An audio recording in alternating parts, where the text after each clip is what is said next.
माननीय सदस्य सुलभ खरेल, त्यसपछि माननीय सदस्य साजिदा खातुन सिद्दिकी।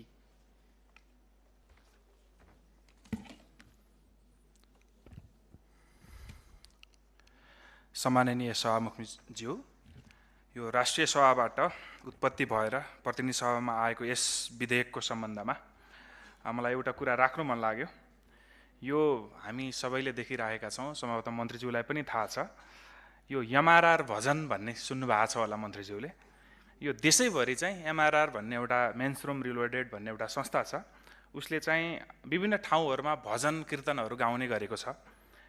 मेरै क्षेत्रमा पनि एमआरआर भजन बुटवलले प्रत्येक शनिबार जस्तो भजन कार्यक्रमहरू गरिरहेको हुन्छ र नेपालमा मात्रै होइन, जस्तो बुटवल, पोखरा, काठमाडौँ लगायतका ठाउँहरूमा त यो देखिन्छ। नेपालमा मात्रै होइन, नेपाल बाहिर पनि यस्तो भजनको संस्कृति अगाडि बढिरहेको देखिन्छ। जस्तो टेक्ससमा, युएसमा, टेक्ससमा, त्यसपछि सिडनीहरूमा पनि यस्तो चाहिँ युवाहरूले भजन सुरु गर्नु भएको रहेछ। हाम्रो धर्म संस्कृति जोगाउँ भन्ने अभियानबाट पनि उहाँहरू प्रेरित हुनुहुन्छ।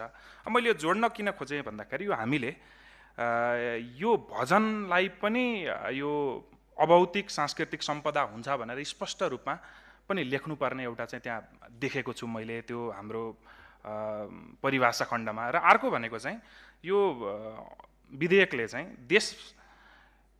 नेपालमा बसोबास गर्ने व्यक्ति समूह वा समुदायले परम्परागत रूपमा अभ्यास तथा पुस्तान्तरण गर्दै आएका अभौतिक सांस्कृतिक सम्पदा भनेर नेपालभित्र मात्रैका लागि चाहिँ हामीले रिकग्नाइज गर्छौँ भनेर भनेको छ। तर देश बाहिर पनि नेपालीहरूले त्यस्तो भजन कीर्तनहरू लगायतका अरू पनि हुन सक्छन्, त्यस्तो कुराहरू संरक्षण गरिरहनु भएको अवस्था छ भने त्यसलाई पनि कानुनी रूपमै प्रस्तावनामै संशोधन गरेर त्यो कुराहरू पनि गर्न सकिन्छ भनेर मैले प्रमुख रूपमा यो एउटा पहिलो अनुरोध गर्न चाहे मान्य मन्त्रीज्यूलाई।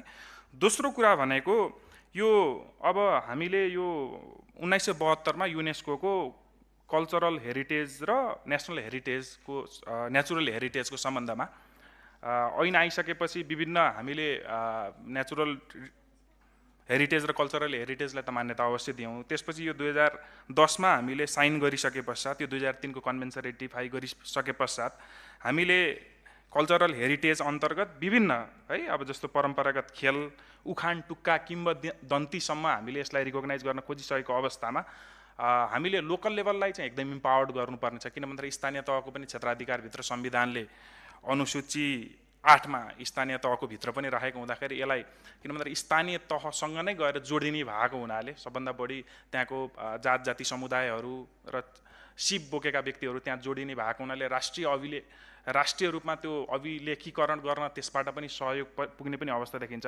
र अन्तिममा एउटा कोष पनि हामीले बनाउनुपर्छ। नेपाल सरकारबाट प्रदान हुने रकम होला अथवा अन्तर्राष्ट्रिय सङ्घ संस्थाबाट प्रदान हुने